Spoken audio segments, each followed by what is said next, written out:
Greetings, I'm Kyle Pierce. This is the Astrology Channel, and today I'm going to be going over what amounts to the best and worst month or so of astrology that 2025 has to offer. Mars enters Libra August 6th, 2025, and immediately begins applying to an opposition with Saturn and Neptune in Aries, easily one of the most challenging aspects of the year. Meanwhile, Venus, after having entered Cancer July 31st, will be making its way towards a conjunction with Jupiter in Cancer, which will culminate on August 12th, the most positive aspect of 2025. We're going to be taking a look at both of these, as well as some of the other astrology going on throughout the month of August, and finally we'll cap it off with horoscopes for each of the 12 rising or sun signs. So without further ado, let's jump into the astrology. So let's start with the bad news. And the bad news is, in this case, Mars in Libra, opposite Saturn in Aries, as well as Neptune in Aries. Oh yeah, and trine Pluto in Aquarius, and trine Uranus in Gemini, and sextile Mercury, stationing direct in Leo. There's actually kind of a lot going on here. But if you watched the most recent video on Uranus and Gemini, as well as my video on Saturn and Aries, you may already have an idea of what some of the ingredients in this particular soup are. And if you haven't watched those videos, you should definitely go do that. And then if you really want to get familiar with the long-term implications of the configuration between Uranus and Gemini, Pluto, Neptune, and Saturn and Aries, you can join me over on Patreon, where I recently posted a deep dive on that configuration, how it sets the tone for not just this month or this year, but essentially the rest of the 2020s. As really what Mars is essentially walking into is a much larger and more enduring set of influences, or what we might think of as a larger scale generational level events, or what will likely be seen as major shifts in the larger arc of history. But for now, let's hone in on Mars and how Mars's entrance into Libra is likely to factor into the shape of ongoing events, as well as how the Mars influenced parts of our lives are likely to be influenced by walking into the crosshairs of history. So within astrology, Mars represents things like conflict, aggression, cutting and burning, but Mars also represents how we take decisive action, both the adversity that we face, but also how we respond to adversity, particularly the kinds of adversity that tend to be of a more acute nature, that arise in the moment and demand more immediate action. Unlike Saturn, which is more of the chronic adversity that we have to sort of abide with or grind through. Really, the simplest way to think about Mars is just by looking at its glyph, right? You get a circle, which echoes the sun's glyph, which is a circle with another circle. And we might divine from that Mars has something to do with action or choice or will, right? The sun is the spirit or the animating force behind matter. It signifies the will and the consciousness, and like the sun, Mars's nature is hot and dry and fiery, right? But unlike the sun, it has this little arrow shooting out of it. So you can imagine, if you will, making a choice, selecting a target, and moving toward it. You can think of the two lines that make the point of the arrow through something. So in essence, the Mars is what happens when the will meets resistance, when we want something or need something or choose something, and something else gets in the way, which by nature represents a conflict, right? That is what conflict is. And while Mars is considered a malefic, right, we don't tend to experience the types of things that Mars signifies as inherently enjoyable. Or if we do, it's often at the expense of whatever's on the receiving end, right? These are situations in which there must be a winner or a loser, or where in order to achieve something, something else has to be broken down or destroyed or burnt, separated, which requires force and effort. And while we don't always enjoy the challenge, or we may experience it as difficult, it's not necessarily bad. In fact, it's quite necessary, right? Each of the planets represents part of a fully functioning ecosystem of reality. And if you remove one, you don't really have any of the rest. And particularly without Mars, you get stasis, right? You get everything staying the same, never changing and never growing, which I guess can be fine for a time, but that's not really reality, right? Things change. There is adversity inherent to the environment. And it's only through our willingness to meet those obstacles, to overcome them, that we expand or grow. In many ways, competition is one of the driving forces behind evolution, right?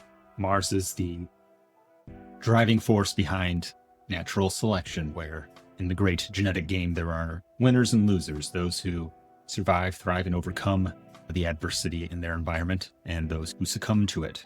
So while Mars is at its root meaning represents a threat, right? A threat to our stasis, to our survival and prosperity, it's also good to think about Mars transits or Mars situations in your life as opportunities to grow, to adapt and change and become more competitive, become better suited to the circumstances, at least. Ever seen the movie WALL-E?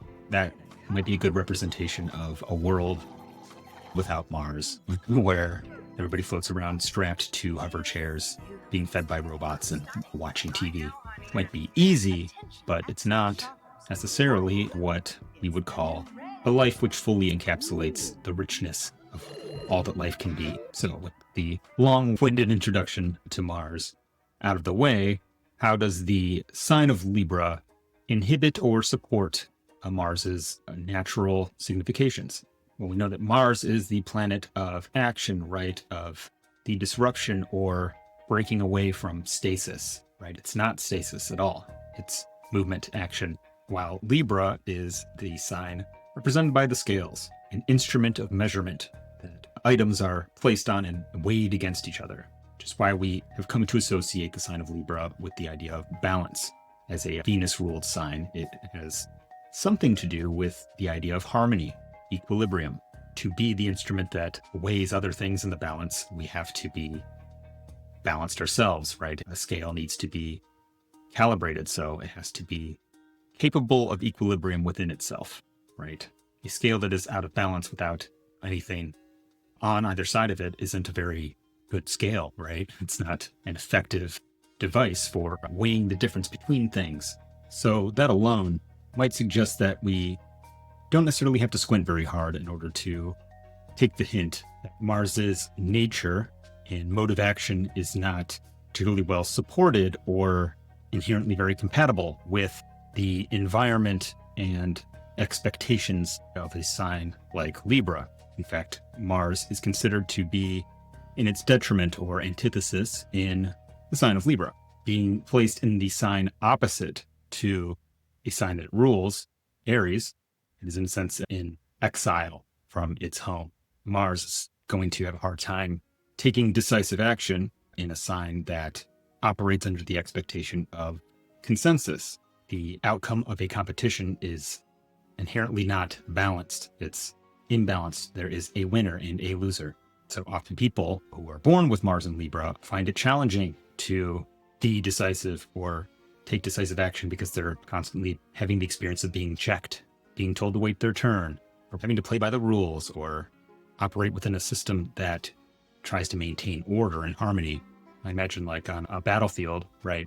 Battlefields are not democracies. They are hierarchies. They're environments and places where decisive action needs to be taken all the time and quickly. When you're getting shelled by the enemy, you don't have time to reach a consensus about whether or not you're going to attack or whether or not you're going to take cover or whether or not you're going to retreat, right? That is the choice of the guy in charge, the commanding officer. So at the end of the day, Mars is still going to Mars. It still has to do Mars things, but often its action is slowed or inhibited because it has to frame all of its actions around the appearance of balance or equilibrium, whether or not it's actually there, to make the argument or convince people that what it's doing is lawful or done to achieve balance or restore balance.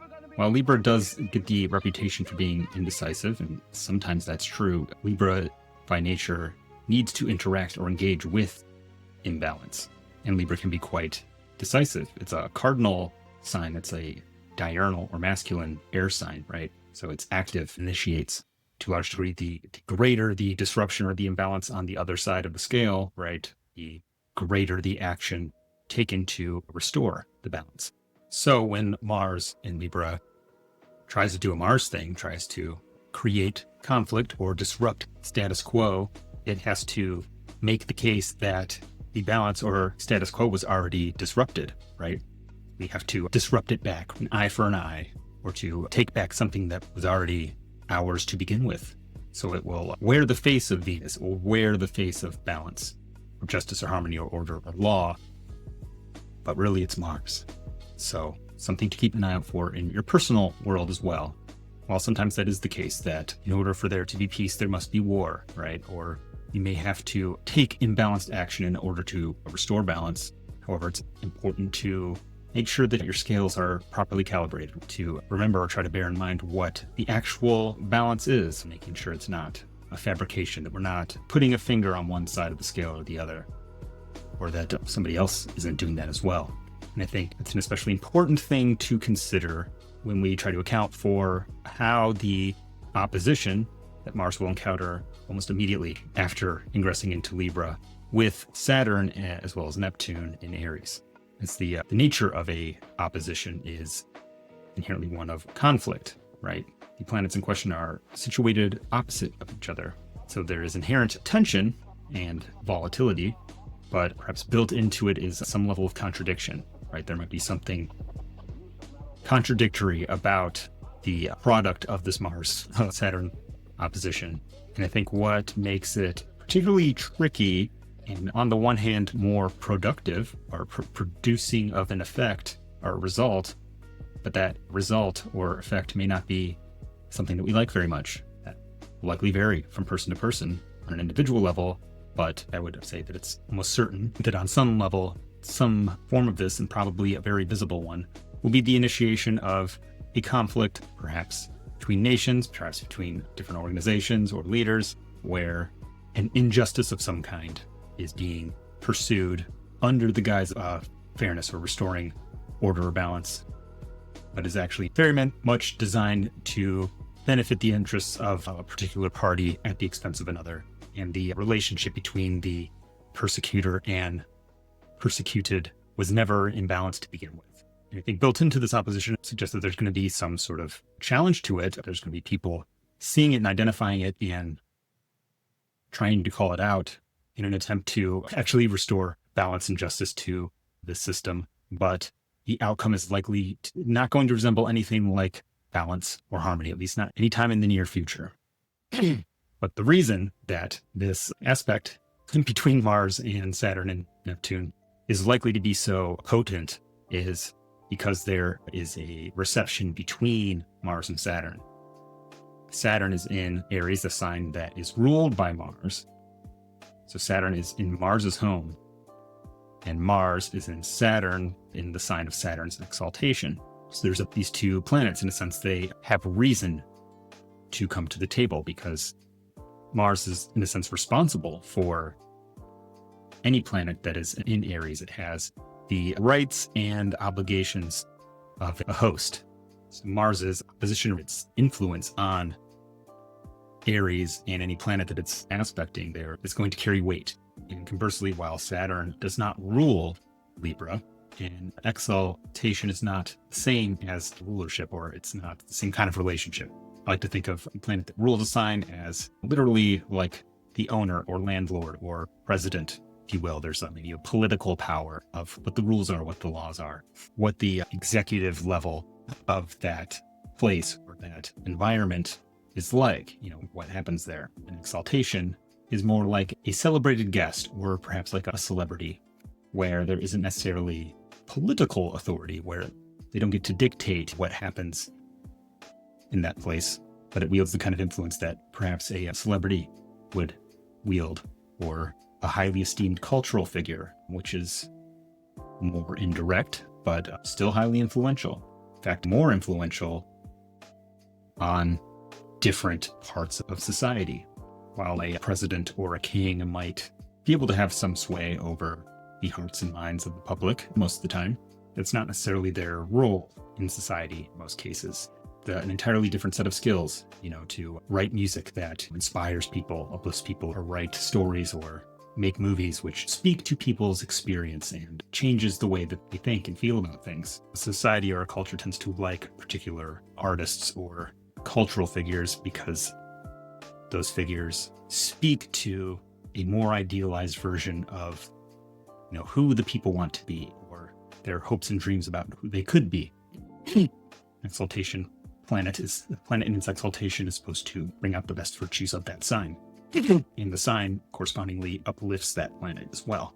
So both planets are, in a sense, situated to have influence over each other, and call this technically a mixed mutual reception, where two planets are receiving each other, but by different types of dignity. So despite it being in opposition, there are things that each are bringing to the table, bringing to the argument, which they might want to agree on, or each one has something that the other one wants, which in most conflicts, when there is a basis for exchange, sometimes that can facilitate a less hostile relationship or a negotiation, because while they may disagree, they, in a sense, want similar things, or in this case, more accurately, they could have it their way, they would trade places, right? Mars would much rather be in Aries, and Saturn would much rather be in Libra.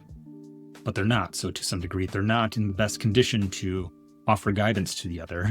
The reception suggests that rather than just canceling each other out or trying to negate each other, there is a product. Lessons are perhaps learned from the clash. The difference between planets aspecting each other with reception and without. With reception, it's like bam, stuff just happened. Something significant that actually found traction and made ripples, right? When planets interact and they don't have reception, it's kind of like, oh, that's cool, or that's kind of sucked. Might take a while to figure out what to do with that. And while we have time in a birth chart, we don't necessarily have that within transit.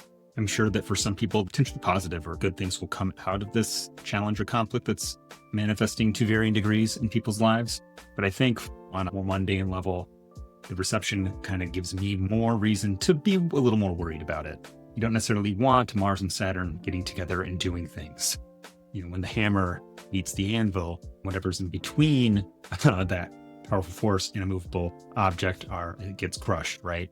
Mars-Saturn oppositions in particular do that. They crush and they're destructive. And while just maybe looking at Saturn in Aries, conjunct Neptune, opposite Mars and Libra, both planets being in signs that are challenging for those planets, don't empower them. It might be easy to assume that Mars and Libra might be throwing softer punch at a Saturn conjunct Neptune and Aries thing, which maybe looks imposing, but is actually made out of cardboard, right? And I imagine there will be some versions of that.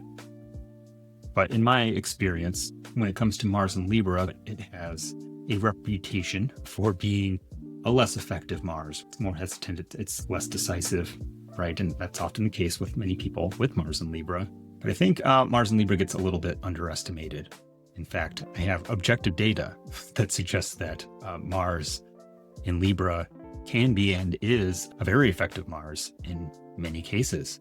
There is at least one example of a native with Mars in Libra who is currently achieving high-level success, is praised by many as embodying and exhibiting a high degree of martial excellence, who has Mars in Libra, and that is Ilya Taporia.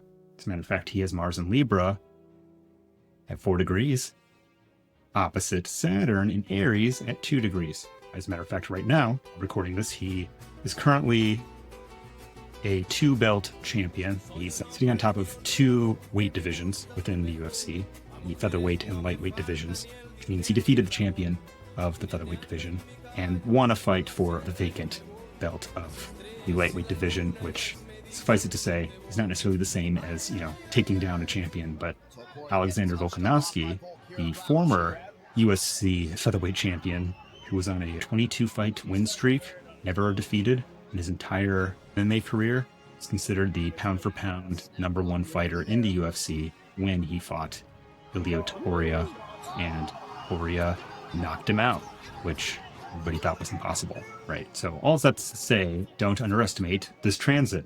There's a lot of potential here to do a lot of damage. And, potentially that can be productive, at least for the winners of these exchanges, much like the way Ilya Taporia seems to be carving a path through multiple divisions, picking apart the reigning champions and upsetting the equilibrium or ecosystem of that particular sport. This particular transit might have similar effects in the world and in the areas of life that it speaks to, depending on how it's hitting you, what's particularly active for you right now. It's not reason to panic, but it is a reason to be cautious. Just try to be aware of all these things. If and when you get called into a particular conflict of some kind, is it truly worth rising to that particular occasion? But I've gone on about that long enough. Let's move on to Jupiter in Cancer, and we'll get into how the Mars Saturn opposition might be playing out for you when we get to the horoscopes after we talk about the good news. All right, so for however much we fear or dislike the Mars in Libra opposite Saturn and Neptune in Aries, we at least equally look forward to and rejoice over the conjunction of Venus and Jupiter in Cancer. Just like Mars and Saturn are considered traditionally malefics, in that they deal with challenging things that we don't tend to find as enjoyable, but are nonetheless necessary to the structure of reality. Venus and Jupiter are considered benefics, in that they tend to describe things that we find subjectively enjoyable or positive. They tend to bring with them good things that we don't have to work very hard to find satisfaction or meaning in. So like Saturn as the slower moving malefic, Jupiter in contrast is the slower moving benefic. So it speaks to things that happen over a longer time frame and that tend to be more enduring and last longer and maybe less immediate, tend to be less immediate. While Venus being the faster moving benefic, it makes its way around the zodiac more or less once a year, usually a little bit more than a year, but Venus brings the more immediate and tangible good that we experience in a more immediate and lived daily level, similar to how we experience Mars's challenges in a more immediate visceral level. Saturn is the chronic back problem. Mars is the punch in the face. Mars hurts more in the moment, but you're likely to recover from it faster. It's not likely to leave a permanent mark, while Saturn is perhaps less painful in any given moment, but spreads its suffering out over long periods of time. Similarly, Venus is the kiss on the cheek, or, elsewhere. Venus is having a nice dinner. It's going on a good date, enjoying a libation with friends, a party, which, all make life worth living in a cumulative way, but it's not necessarily any one kiss or any one party or any one date that constitutes the goodness of life. It's the regular delivery of the Venus that brings joy and satisfaction, ideally, while Jupiter is more of the good that tends to get spread around your life a little more. Venus is like the paycheck. Jupiter is the inherited wealth, maybe, or the sense of privilege or the sense of security that we know when we have enough, or more than enough, to not only meet our needs, but to partake in leisure activities or to acquire more knowledge, which contributes to our understanding of the world, which helps us to find meaning in our place within it, or to pursue spiritual practices, which similarly contribute to our overall sense of well-being. In many ways, Jupiter represents, or one of the things that it represents, is the kind of thing that can't always be taken away. While we may have our heart broken after a breakup if Venus lets us down, Jupiter comes in with the belief that there's somebody out there for everyone, the sense of possibility, the not only belief that things will work out for you, but the experience that things tend to work out for you. The condition and position of Jupiter will often speak to that in a pretty clear way. You can be poor and struggling in a lot of areas of your life, but if you have a really strong Venus, you always have good friends, you love and are loved, you're able to experience joy and pleasure on a day-to-day level, and that can make a pretty good case for life by itself. But when Jupiter and Venus come together, good stuff, right? We like having our cake and eating it too, right? We like to have all those things.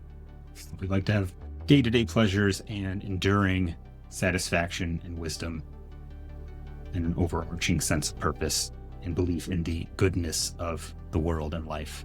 So, Jupiter and Venus together can be quite decadent, quite luxurious, and quite fulfilling. What can be very nice about Jupiter and Venus combinations, especially when they're strong, well-placed, is that they bring all the friends and the love and the joy and wealth and all that to varying degrees, right? But Jupiter can help with a less of a need to be attached to any one particular thing.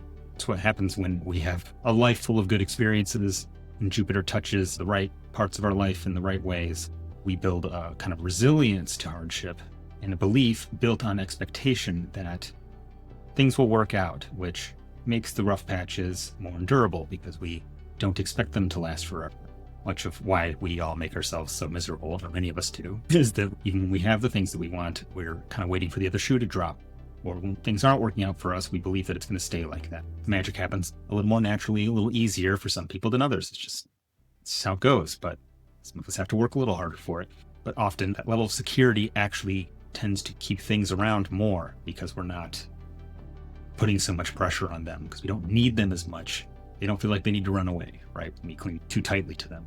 And they're allowed to sit comfortably within our lives. Our lives become a nice place for the good things to inhabit. And likewise, our life becomes good because it's filled with the goodness. That's what Venus-Jupiter is. It's the good life, right? While we can all still have a good life with hardship and through struggle, Venus-Jupiter is the more conventional good life, where things tend to work out. Even when there are challenges, there are solutions available. We learn from our mistakes readily, and we build those experiences into our character and into the richness of our overall experience. You don't have to have Venus-Jupiter to do that, but it sure as hell helps. Now, given that I already devoted an entire video to explaining the meaning of Jupiter in Cancer, which I highly recommend you go watch either now or after this to get a fuller idea of what that transit is likely to mean for you or in general. But today we're just going to focus on what Venus in Cancer is like and how Venus is likely to contribute or augment what Jupiter is already doing in Cancer. Venus, as you mentioned already, is the queen of love and beauty, right? She is the planet which signifies love, relationships, harmony between people, and harmony between oneself and the outer world. Venus is often associated with mirrors, not only because we can look at ourselves and make sure that we're beautiful using a mirror, but that idea of reflection and being able to serve on the one hand as a reflector for other people, is to be able to reflect other people back to themselves. It's actually a lot of what relationships are, and why we like the people that we like is because we share certain things in common, right? We share values, we share beliefs, we like the same jokes, we watch the same TV programs. That harmony that we find within relationships is in part based on commonality, mutuality, the sense of the things that we share. And there's also an appreciation for qualities which we may or may not have ourselves, but we find to be of value that perhaps we would like to emulate or just have more of in our lives. And if you can imagine for a moment, if there were no such thing as a mirror, it's hard to imagine, but wasn't that long ago in historical terms, right, that human beings were living their lives without really ever seeing their reflection, except for perhaps maybe in water sometimes, which is not always the truest reflection you can ever see. It's not quite a high fidelity image. So to a large degree, we only really understood ourselves or got to understand our externality through how other people reflected that back to us, through what other people said to us, how other people treated us. Do people like us? Do not like us? And this is also Venus's role, is it's not only the ability to love others, but to love ourselves, to appreciate ourselves, which is in part solar, right? The sun is, the identity or the idea of self and acceptance or understanding of that which is self. But the sun doesn't necessarily see itself, it just is, right? We need a mirror for that light to reflect back to us. And that's Venus. But as we know through myths such as the myth of Narcissus, right? That line between self-acceptance and self-love or self-obsession, right, is kind of a fine one, which is why perhaps the sun struggles in one of Venus's signs in Libra.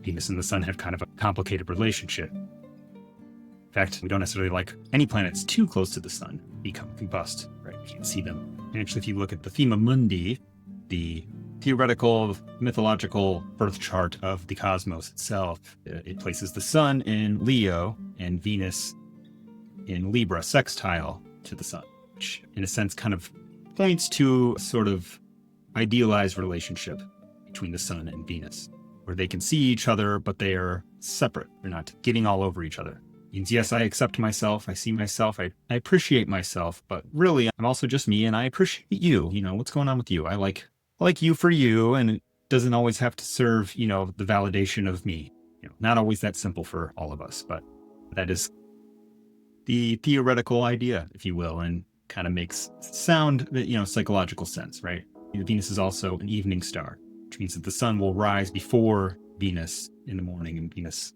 will be visible in the evening sky when it sets, after it sets.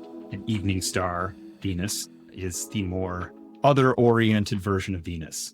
It's oriented towards the west, towards the seventh house, towards the other. You want to receive love as well, but I think the sort of message is that you give first unconditionally, and then you receive in kind naturally. In order to receive love, we must be able to give it, or at least in its idealized form, right?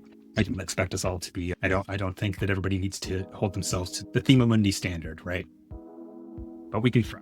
So with that in mind, take a look at what the condition of Venus is right now, or during this transit. Since the sun is in Leo and Venus is in Cancer, and Venus is in the sign before Leo, Cancer is the sign before Leo, which means that if Venus was on the horizon, was just rising above the horizon where we could see it in the morning, the sun would be below the horizon, which would mean that Venus is a morning star.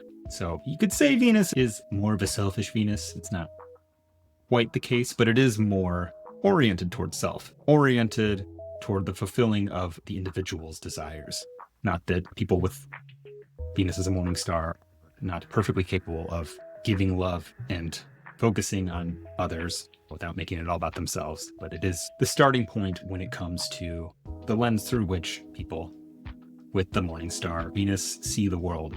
Their first instinct tends to be to identify what they find desirable and are more inclined to pursue or create it in the world. It tends to be more of an outgoing, pursuing Venus than the evening star counterpart, which is a little more of the demure, conscientious Venus that is very interested in what other people think and wants to reflect that back. At least that is the starting point and orientation.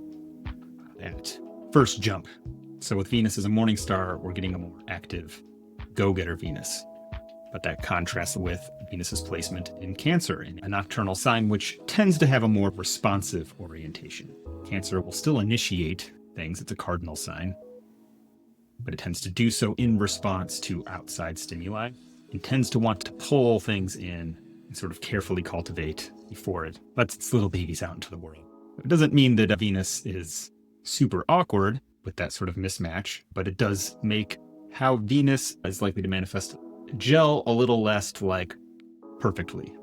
It's still a great date, but maybe he forgot to hold the chair out for you, or talked a little bit more about himself than, would be ideal, but still a gentleman, right? This is one of the things that Venus in a good condition tend to point to, is more of an ability to not sweat the small stuff and focus more on what is enjoyable, what you do like.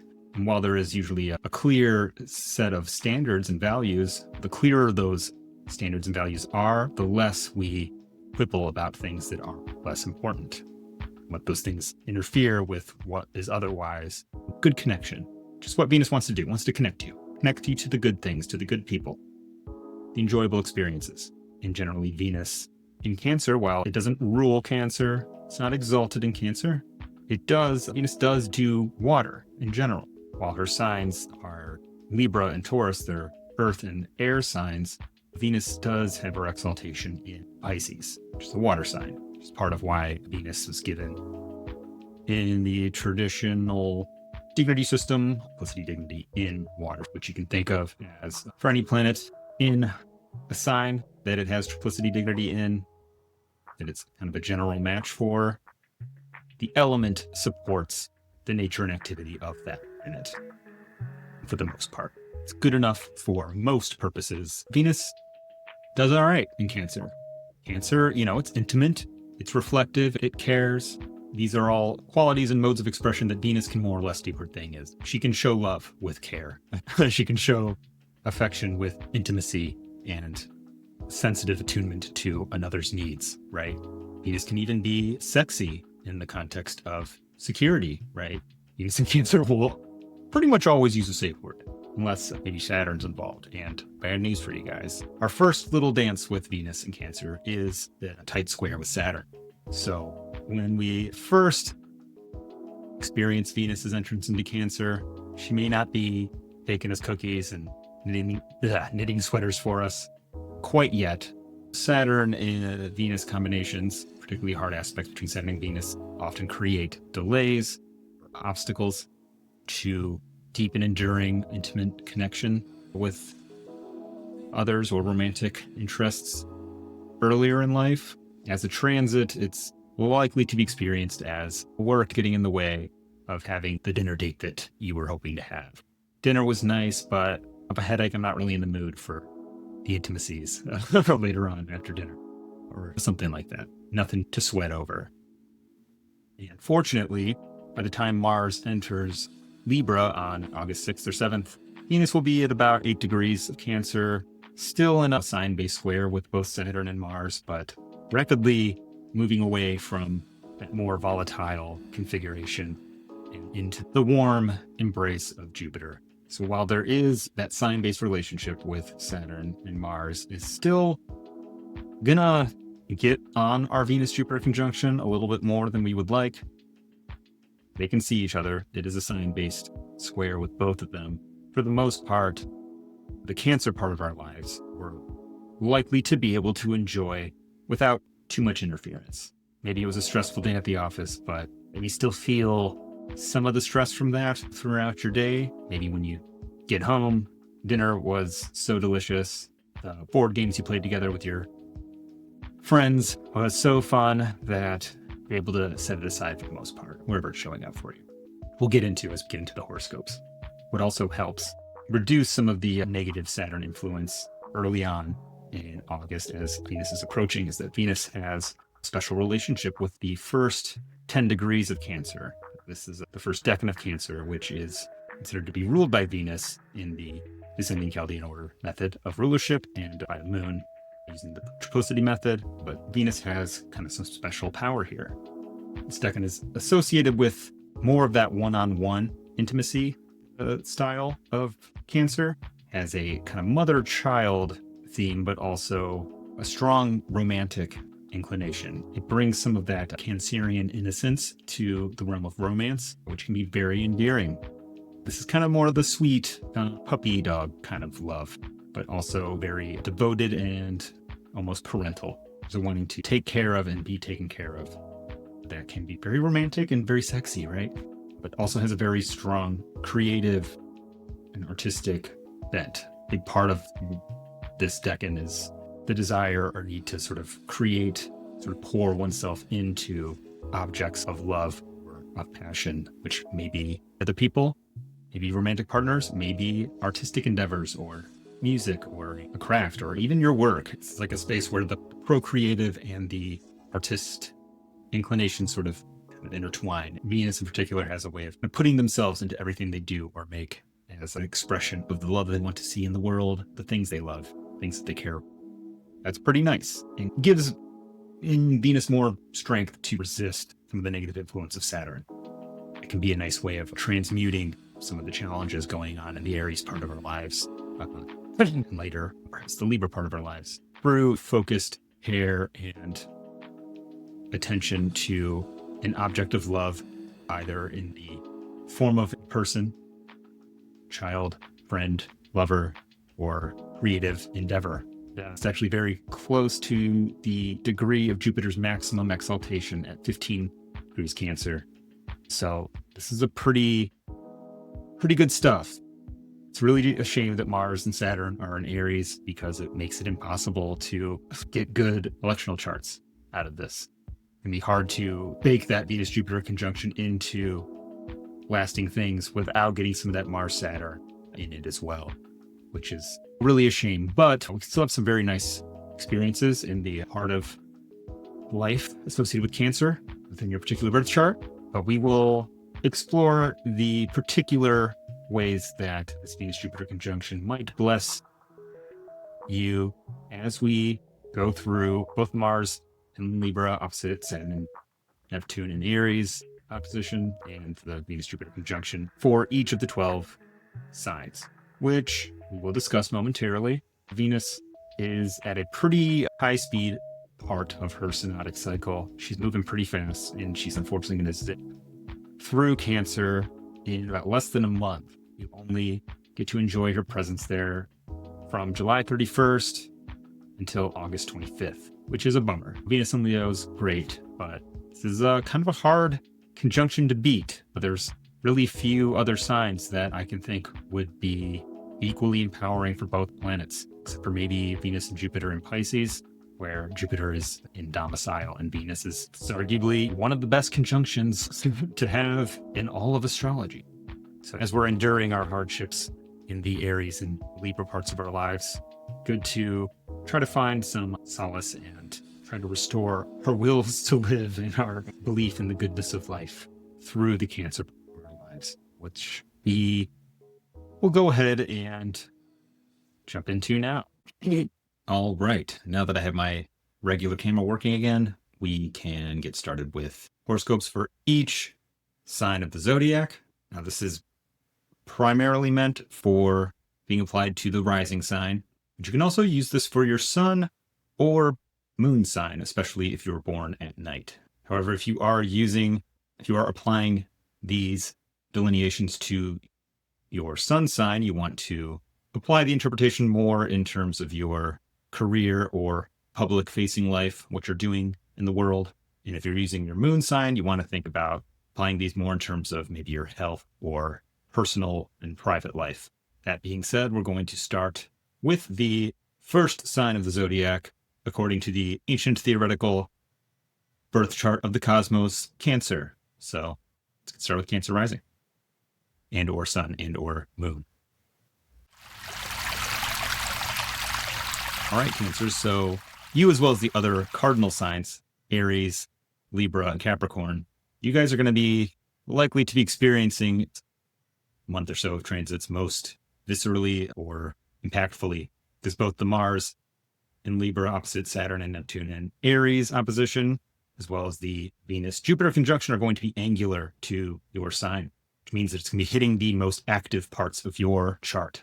And this impact may very much depend on, if you have any planets in those signs, if anything's being aspected directly by anything that's going on.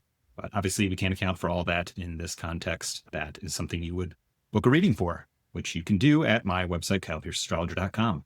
Now, anyway, Cancer risings in general, or Cancer-heavy people, are going to be experiencing this month or so as the most favorable, probably of anybody. While this Mars-Saturn opposition is likely to represent some sort of challenge or some sources of stress in your home or career, perhaps some tension between your work life and home life, odds are you're likely to be able to handle whatever it is. Venus and Jupiter in your first house is really going to be offering a lot of protection and resilience to you right now. You may find yourself, whatever's going on in other areas of your life, feeling less fazed by it.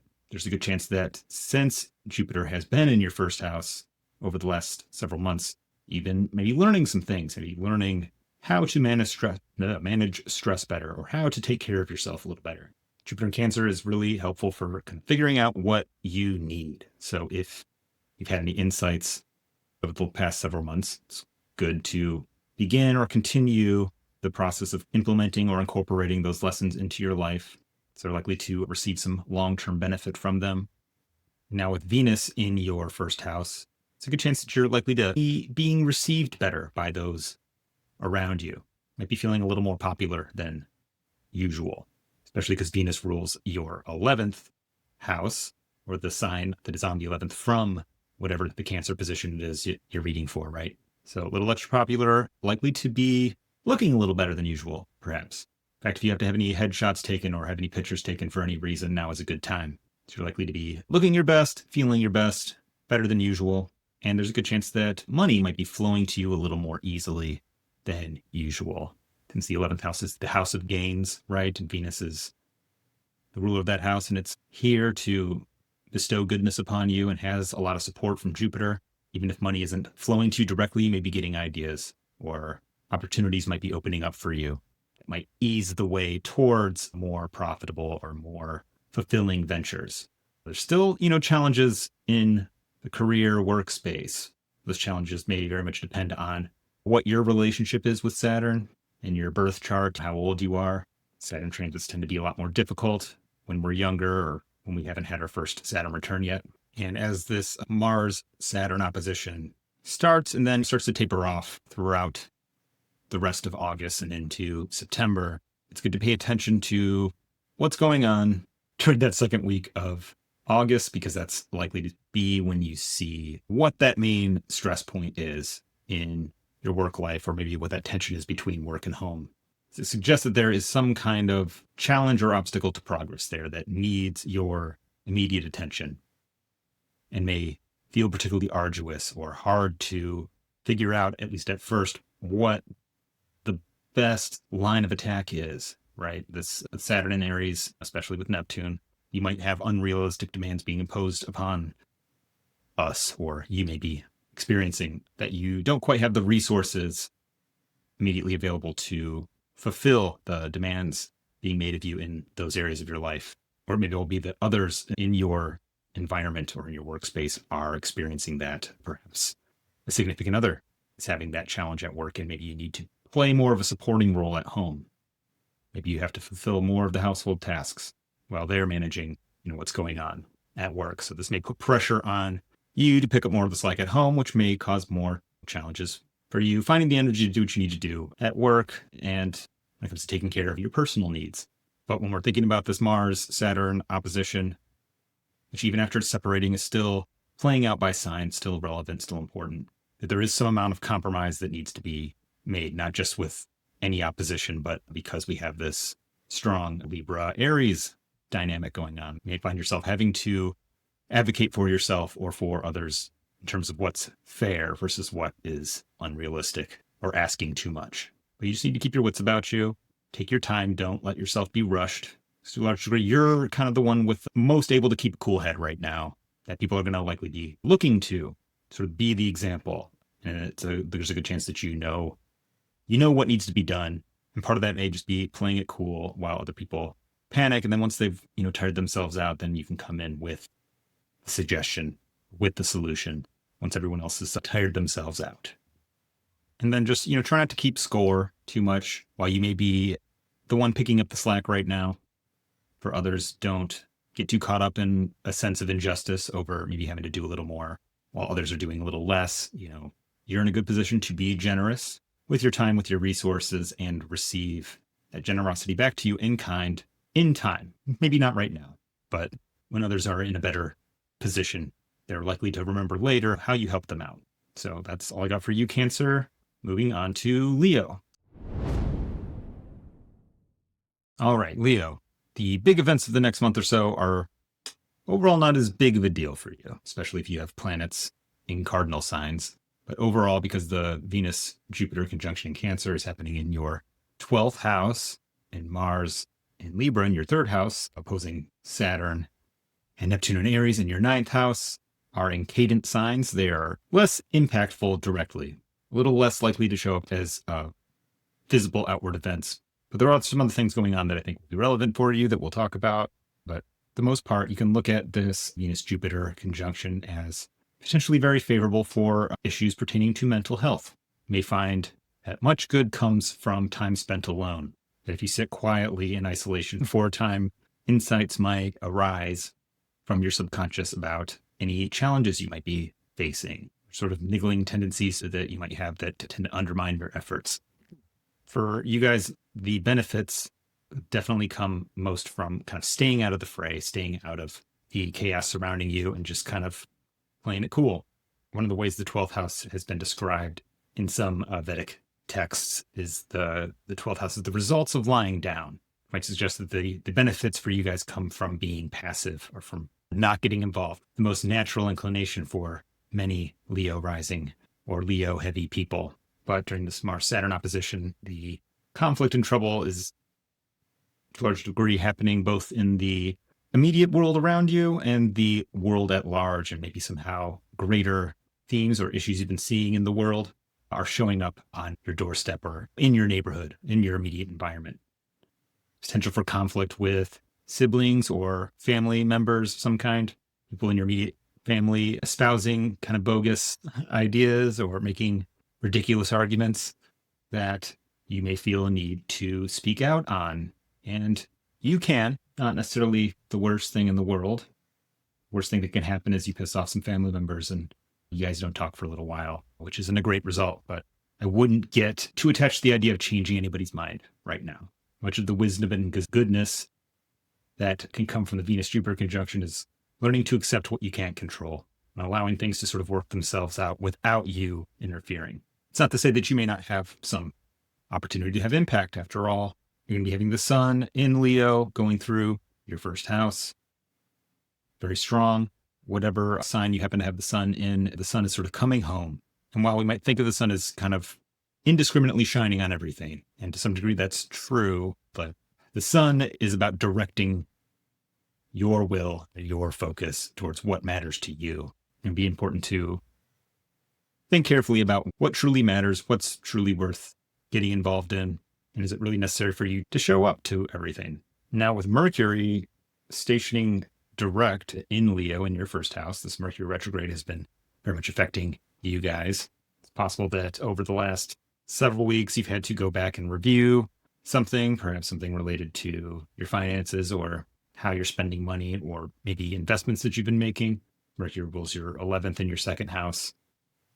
This could also pertain to things going on with friends or groups, or maybe you made a post on Twitter that you had to go back and delete, or perhaps there was some pushback on it and you've had to defend that position. And as Mercury stations direct on August 10th, maybe you're a little more clear on how to go about whatever that was and begin moving forward. Maybe you're ready to set the record straight to some degree, or at least state your piece and walk away. You may not be able to change everybody's mind, but at least you can speak your personal truth. Whoever happens to want to hear it or not hear it, let them do with it what they will. It's not fully up to you. And, not all battles have to be fought. In fact, sometimes the strongest move you can make is to not move at all, is to just sort of let people sort of fall on their own sword, right? Put their own foot in their own mouth. And I think with the full moon occurring in Aquarius on August 9th in your 7th house in the sign opposite to yours, the suggestion is that you do kind of have to let people go their own way, or let somebody go their own way. The moon is full right now. It's opposite you. It doesn't need you anymore, right? It's got its own light. It can challenge your light even. And that's fine, but you don't actually necessarily need to do anything about it.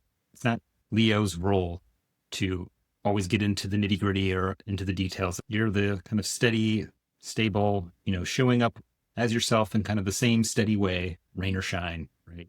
Let others, wax and wane and kind of go through their motions. You don't need to be affected by all of it. In fact, it can work against you to allow yourself to get kind of pulled off of your throne, if you will. You can take the high road by being very selective in your engagement and exercising discernment and, what not to engage with at all. All right, that's all I got for you guys. Leo.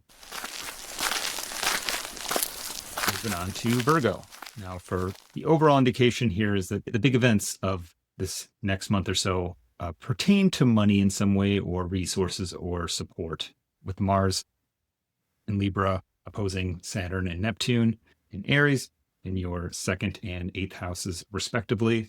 If this is very specifically more on money or how your stuff intermingles with other people's stuff, whose stuff is your stuff, sort of tension between your stuff and other people's stuff. And there's potentially kind of confusion over some matter pertaining to maybe money that you loan to another person.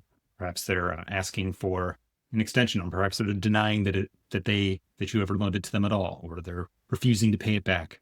It could be something relating to a collaborative effort between you and a coworker, or something that you both contributed to, but perhaps you're not getting the credit that you're due. The other person is claiming that they did more of it than they actually did.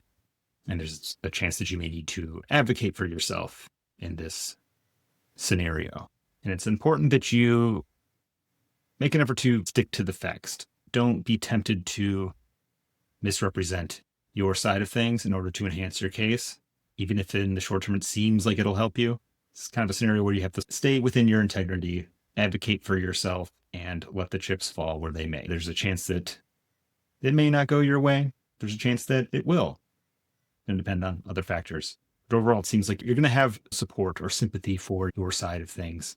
The Venus-Jupiter conjunction in your 11th house, friends and allies, right? You have good people who are on your side, who will likely support you long-term, or if you have to take a hit in this particular scenario, there are others who will continue to support you, which is why it's generally more beneficial to stay true to your integrity on the side of truth rather than getting caught up in the game of misrepresenting the misrepresenters and potentially undermining people who are already on your side. That's all I got for you right now, Virgo. I'm going to move on to Libra.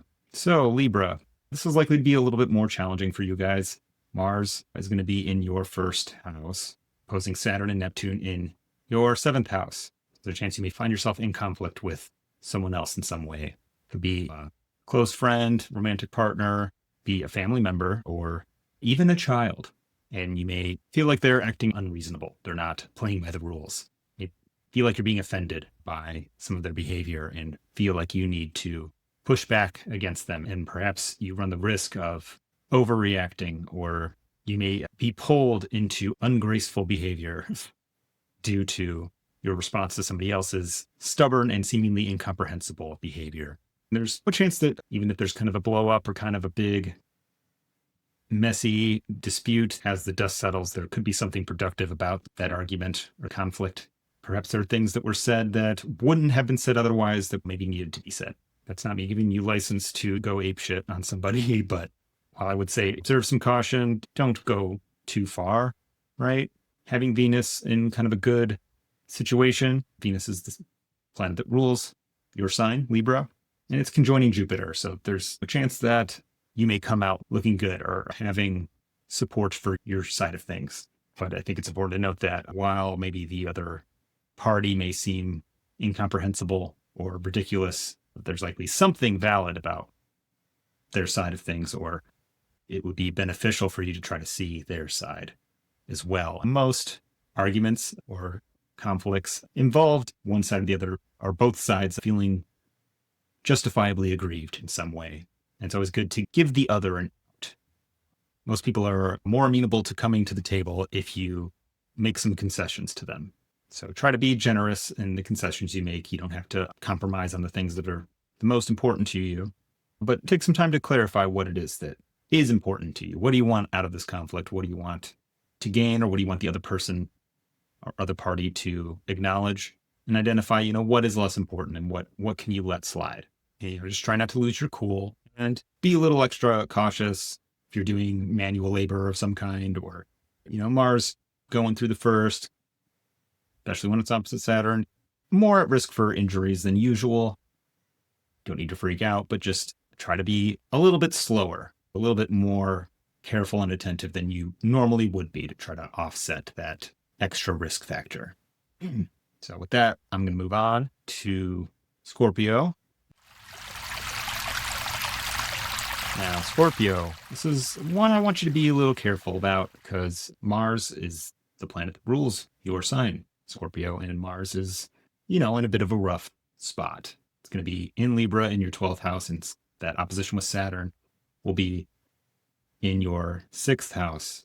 There's a bit of a potential to maybe feel overwhelmed by like a mountain of work that you have to do, or there are several things coming up all at once. Your dryer broke, your plumbing's out of whack. You got to find time to schedule a dentist appointment, and you have you're behind on a deadline regarding some work matters or something along those lines. That there's essentially just more shit to deal with than there is you to deal with it.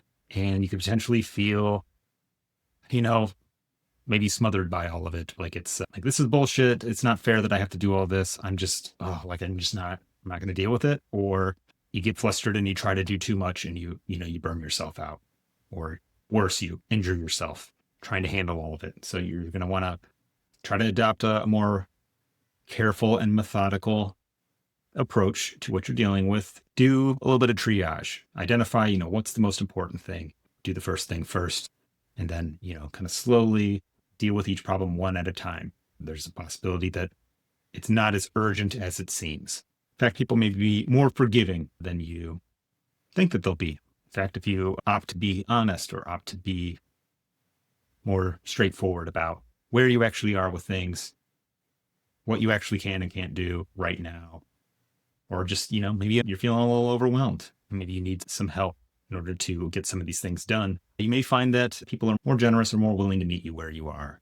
You have Venus, which rules your 7th house. Also, others conjoining Jupiter in your 9th house, which, broadly is like travel and general worldview, but it is also a place where we find mentors or people who look upon us favorably and want to help us out. It's a trine to the ascendant. So while the help may not be as material as we wanted or as hands-on, there may be some moral support or some wise words on how to deal with a problem, or maybe just how to relax a little bit and not stress about it so much. Otherwise, if you're in school right now, taking summer courses, or you're planning on starting school soon, this could be a good time for study. It could be a good time to take time for yourself, or to put your nose to the grindstone and hammer out, plan for a course of study or finish any work that you have to do. You may find that people are more willing to give you the space and time that you need, and you may find opportunities to get some context for whatever situation you're in. Maybe you're feeling like you're not good enough or strong enough or capable of handling everything you need to handle. Maybe you took on too much and you need to let some things go. But it may just be that you need to acknowledge what your limitations are, and that doesn't have to be a condemnation of who you are as a person, right? Maybe you had unrealistic expectations of yourself. Maybe you need to let yourself off the hook for things. And maybe there are people in your environment who will be able to give you that perspective. All right, that's all I got for you, Scorpio. Moving on to Sagittarius. All right, Sagittarius. I think there's a lot of different versions of this that are showing up for a lot of different people. What this looks like to me is that some of you maybe had a little too much fun, or maybe have been getting or are getting carried away with some vices. Maybe you're finding that it's necessary to rein things in a little bit. Maybe you need to ask for help. Maybe you need to, similar to the Scorpio risings, acknowledge some limitations that you're having. Acknowledge that you can't do everything by yourself. And part of that means that you don't get to have everything your own way. Saturn going through your 5th house, it can be a bit of a party's over kind of thing. And that doesn't necessarily mean the party's over. It just means that it's time to get real about what we're doing with our sort of excess energy, or within the sphere of the kinds of things that we do for fun, right? But the surplus of our energy, what we do in our downtime, that time when we don't have duties and obligations to fulfill. Saturn shows up and says, oh, well, maybe you've been taking things too far with that. Maybe you have unrealistic expectations of the amount of joy time that you can have.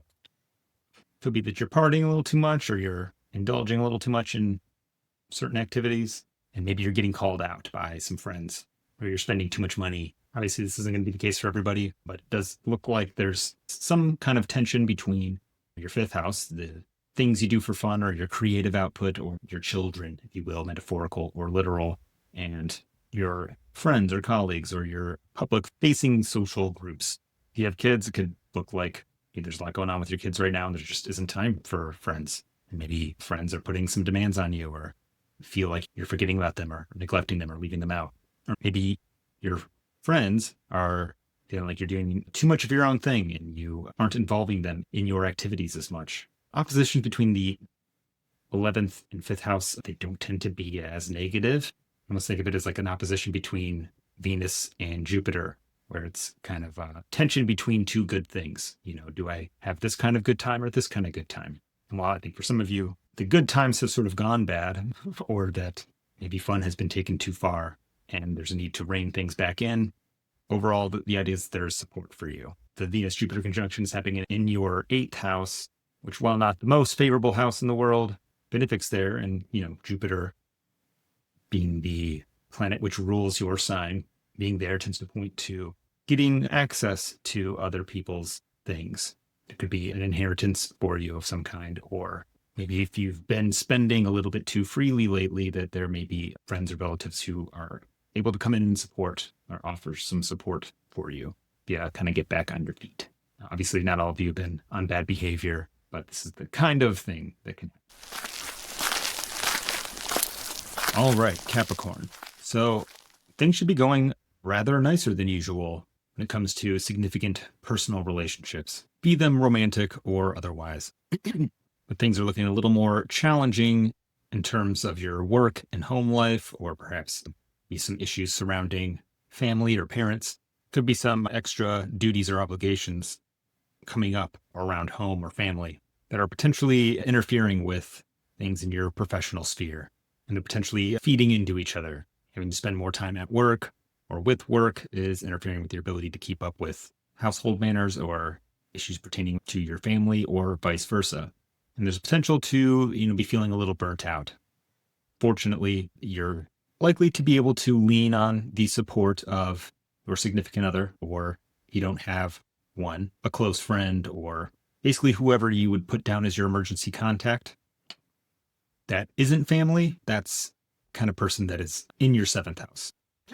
And they're not only likely to be helpful, they're likely to be sympathetic and a little more patient. If you are in a romantic relationship, things are likely to feel a little warmer, cozier than usual, maybe a little romantic. While earlier on in August, while Venus is still working her way away from that square with Saturn, there may not be as much time to enjoy that increased sense of romanticism or intimacy. You or them could either or both be a little bogged down, a little too tired to indulge the way maybe you are feeling inclined to. That will start to ease up as we approach mid-August and that Venus-Jupiter conjunction begins to go exact. It's not to say that the pressure doesn't necessarily ease up in work and home, but it is at least starting to interfere a little bit less with time together, time with others. If you happen to be single, great time to potentially meet somebody, go on a date. If you have a date arranged around this time, it's, good chance that there could be a keeper, In general, you might be more likely to just have people who just kind of want to do nice things for you right now. More specifically, friends, romantic partners, maybe neighbors or people you encounter on a regular basis. Maybe less likely to be close family members or people at work, particularly bosses. That's not to say that you can't or won't get along with any or all of your bosses, but there is likely to be some kind of conflict, or somebody's not playing by the rules and it's causing problems for others that you or perhaps others whom you work with need to address, or make some kind of petition to other folks in power. You want to be strategic about it, though. Don't charge headfirst at the problem. You want to maintain at least the facade of Venus, right? Be amicable, cordial, and, use the rules to your advantage when possible, to the degree that you're clear on what they are, which there's a chance that there may be some fuzziness around that. That's all I got for you, Capricorn. Moving on to Aquarius. All right, Aquarius. So big events over the next month or so are, less likely to be directly pointed at you, unless you happen to have planets closely configured to Mars and Saturn in the very early degrees of Libra and Aries, or being cardinal signs in general. That doesn't mean that it doesn't matter. You're just going to tend to see them more in the world around you. You're seeing stuff on the news that's getting you really riled up and you're wanting to do something about it. Maybe you're wanting to join some sort of local movement to do something about it. And there may be one that is rather riled up, and not a bad angle to go. Just maybe consider that local organizations may not, any radical groups you're trying to join may not have their shit quite as together as you would like. And that's okay. Maybe that's part of the challenge, and maybe what you can bring to the table is some new, more coherent vision for how to organize, how to take on these problems you're seeing maybe in your community or in the world at large. Now, with the Venus-Jupiter conjunction going on in your sixth house, there's blessings of some kind perhaps available in terms of your health, or maybe you'll get some unexpected assistance in some of the shit on your to-do list. Maybe if you have to go for a cleaning, dentist, you'll find that your no cavities, or maybe some longer standing medical issues may start to clear up. You'll find some the modes of treatment that are just what you need, or some dietary changes. If you're looking in the market for a pet of some kind, Venus-Jupiter conjunction in your 6th house, great time to do it. It would be very snuggly and very decadent. They may have high taste, refined palate, so maybe prepare to shell out a little more for treats and toys. Now, pointed at you a little more directly is the full moon in Aquarius taking place late August 8th, early April 9th, which does sort of bring some of the Venus-Jupiter topics in your 6th house a little more front and center to you, since the moon, rules your 6th and that Venus-Jupiter conjunction. There's maybe some illumination as it pertains to your health or daily routines, or maybe any planets that you happen to have in Cancer. Look at the houses that those planets rule, what kind of role they play in your life. You're going to be a little more aware than most about what needs to be done, what kind of work needs to be done, and maybe, how to go about doing it. This isn't, the solutions aren't necessarily all readily available, but knowing what the problems are is half the battle. And if you've been maybe experiencing any miscommunication with any significant others over the past, Mercury retrograde in Leo in your 7th house, Mercury will be beginning to station direct on August 10th, which does offer some opportunities to move forward or revisit some conversations. But bear in mind that for the next several weeks, Mercury is going to be in close sextile with Mars in Libra, which, while a sextile is a harmonious relationship between Mercury and Mars can make us a little more inclined to rattle off snarkier than usual comments, we'll say. Be aware of maybe a propensity to, or being a little more likely to unintentionally lean into sort of backhanded compliments or indirect criticism, sort of veiled in a more polite language, which, if you do find yourself in an argument, scathing rebukes may be on tap for you, but you may also find yourself on the receiving end of that. And maybe be aware, if you are still sorting some things out with a significant other, or even if you're not, there could be a passive-aggressive comment or two, or just some snarkier than usual comments that it may benefit you to not take too seriously. They may not actually mean what you think it means, or they may just be a little grumpier than usual, or just in whatever kind of mode. Like, it's not a long-term or permanent thing. And while you should definitely stand up for yourself, you don't need to turn every annoying comment into an all-out brawl, right? That's all I got for you, Aquarius. Going to move on to Pisces. All right, Pisces. This has some potential to be kind of nice for you. The Venus-Jupiter conjunction taking place in your 5th house, your mojo is likely to be a little more readily on tap or flowing a little more freely. You may be feeling a little more romantic or a little more sexual. If you are in a romantic relationship or have somebody who you can be romantic with, good time to engage in the romance. Go out on a date, have some fun, but make sure that it's not terribly expensive. You're going to want to be paying attention to your finances, your inflow and outflow, as there could be some trouble brewing in your pocketbook. And sometimes with Saturn and Aries, we don't really want to pay attention to the consequences of things. Maybe we just want to act as if we had been saving and managing our finances well for the past 30 years, and maybe you have. And if so, great. But exert caution and, pay attention. Try to be realistic, because if you haven't been, a reality check may be coming in, or maybe a reality bill may be coming in. One or the other, hopefully the former. But there's some potential to get into some sort of arguments about money. Maybe somebody owes you money, maybe you owe somebody money, or maybe you don't, or they don't, and they're saying that you do. Maybe necessary to go back and review, look at the paper trail, even though it's not necessarily, Pisces' favorite thing to do. That may be the cross you have to bear this month or so. But, try to have some fun. Go to a party. If you're a creative person, create some things. If you are trying to have a child, you may find that the positive pregnancy test you've been waiting for is coming in. But if you are not trying to have a child, I might advise to be extra careful. You're potentially very fertile right now. So act accordingly, according to your particular plans. On A side note regarding the partying or the having a good time, you do have the North Node going through your ascendant right now, and eclipse season is coming up. So, don't party too hard. Try not to pick up any bad habits or just take things too far. The North Node can be a bit excessive, may make you a little more likely than usual to take things too far. And especially if it's something like gambling, though you may be a little more lucky in that area than usual. Fifth house is often a place of good luck, especially when benefics are present. It's in a good condition.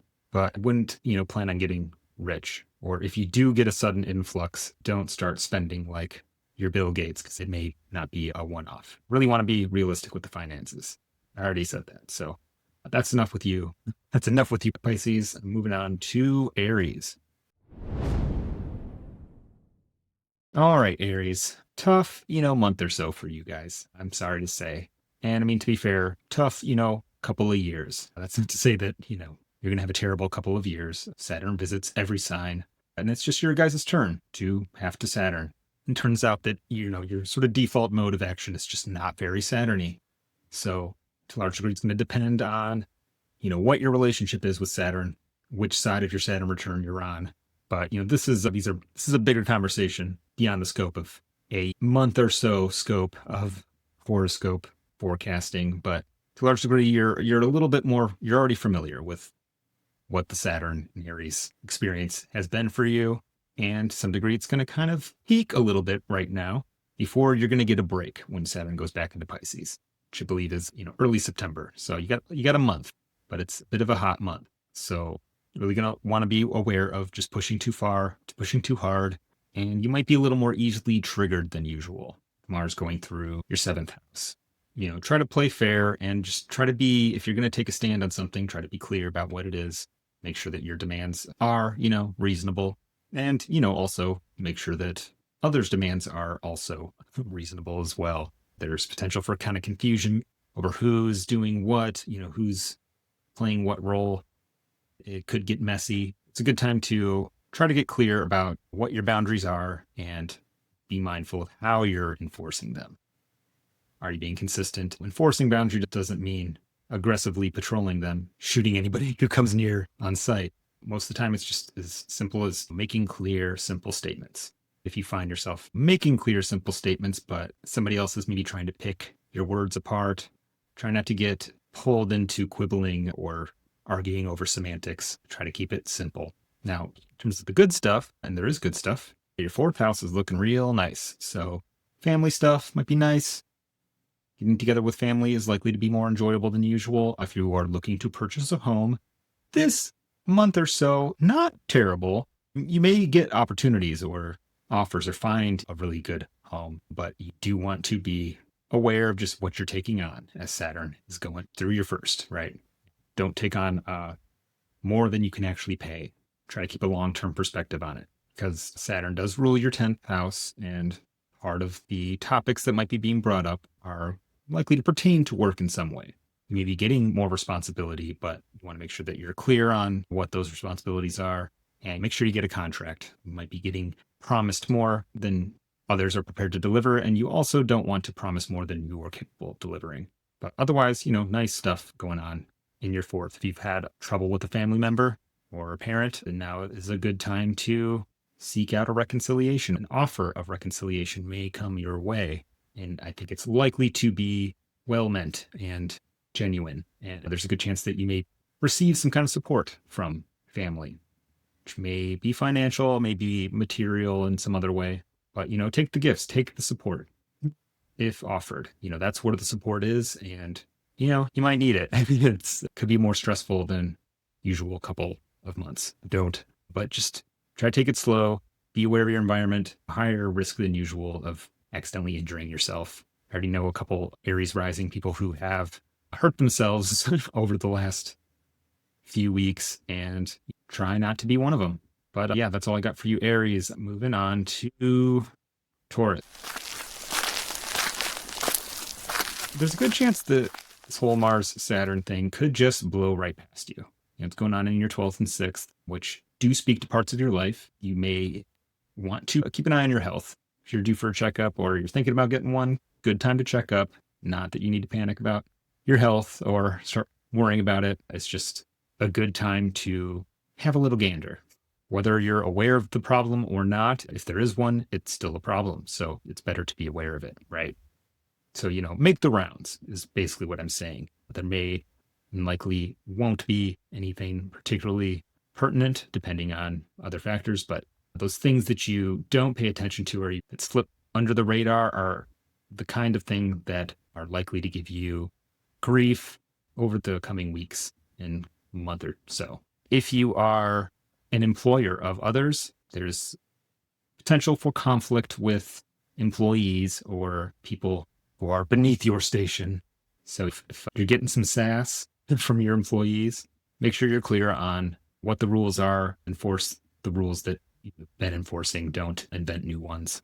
If you do, they'll pick you apart, right? Mars and Libra attacks with the rules, likes to find technicalities, anything to justify, its grievance. So make sure you're squeaky clean on your end of things. Now, Venus-Jupiter conjunction is still pretty nice for you, despite only being in the third, while the third isn't the most powerful house in the world. It is actually where you spend a lot of your time. That is your sort of daily activities or routines, the places that you go on a day-to-day basis, the websites you visit, the people you encounter. People are likely to be nicer than usual to you, or you may make some new friends during your casual encounters throughout the day. If you have any big letters to write, not that anybody writes letters anymore, big emails or correspondence you need to do that has some kind of consequence or, longer term implications, now's a good time to do those. Communications are likely to go well, and explore your neighborhood a little bit. So you may find a really good Mexican restaurant that you didn't even know was there before, or some other kind of physical location in your immediate environment that you didn't know was there that could be really cool. Those little day-to-day experiences do add up and can go a long way towards improving your overall quality of life. So, find those opportunities and make some new friends. That's all I got for you, Taurus. Moving on to last but not least, Gemini. I don't have a whole lot to say to you guys, Gemini. I said a lot to you guys during the Uranus and Gemini video. Most of it surrounds not partying too hard. Try not to get any big online debates, or if you do, make sure the stakes are low. The only reason I say that is because you do have eclipses going on in your 4th, 10th axis. And sometimes eclipses in the 10th can be sudden attention or something, and you just want to make sure it's not some shit you said online that got to the wrong people or got misinterpreted and potentially got you in trouble. For the most part, I'm more focused on the fact that the Venus-Jupiter conjunction is likely to be very nice for you in terms of finances. May not be anything especially dramatic, but you may find that money is flowing to you a little more readily. Maybe if you had a bonus coming up, maybe a little bigger than expected. Or maybe you've got a raise recently, or you might be about due for one. Not a bad time to ask, but also just a surprisingly beneficial time to review your finances. It's usually something I tell people when they have malefics going through their second. It's like, review your finances, but this is a little more like you may find that there are some easy ways to just cut your spending and increase your surplus cash that way. But if there have been any issues with your finances, this is a time where you're likely to get the things you need or find the solutions. And the more aware of any of those issues, the more you take time to spend with those issues or just identify what they are, the more they'll almost just magically appear. Jupiter likes to do that sometimes. Not so much magic as it is just happening to be at the right place at the right time, or saying the right thing within earshot of the right person. And, the door sort of just opens. So, if you are interested in maybe a promotion or anything related to work, because Jupiter rules your 10th house, while, the eclipses going on that axis make things a little wild, they are likely to be more on the profitable side of things. So it doesn't hurt to ask, and you're likely to find that a little bit goes a long way in that area. Yeah, that's really all I got for you, Gemini. And I'm going to call it a day on the horoscopes. Thank you all so much for watching. You can book a reading with me at KylePierceAstrologer.com. And if you go and check out my Patreon page, you'll be able to not only check out stuff for free that is not available on this channel, but there will also be an extended version of this video where We go a little deeper into a couple different concepts. If you like more in-depth digressions into more specific astrological topics. Thanks so much for watching, and hope to see you next time.